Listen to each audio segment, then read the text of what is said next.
Labrīt, Latvija! Mūsu valstī vēstures gaitā nekad nebija viegli. 90. gados mēs cīnījāmies par savu neatkarību un ar okupācijas sekām. 21. gadsimta sākumā, kura sākas ar sapniem par mieru visa pasaulē, beigas ar satriecošu pasaules globālas finanšu krīzi. 10. gados pilsoņu karš Sīrija, Krīmas okupācija un Trumpa pirmais prezidenta termiņš. Un mūsdienās, kad pasaules situācija tikai turpina sāsināties, vairāk nekā jebkad ir vajadzīgs tājo cilvēku balss, kurie ne tikai pārdzīvos šos notikumus, bet arī to sekas. Jauniešu balss. Un paldies!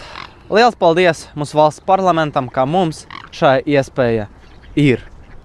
Jau kopš 2011. gadu mūsu valsts notiek projekts Jauniešu saima, kur 100 jaunieši, iepriekš ievēlēti Jauniešu saimas vēlēšanās, var izteikt savu viedokli, aizsargāt savas tiesības un vismaz mēģināt izmainīt Latvijas attīstības virzienu.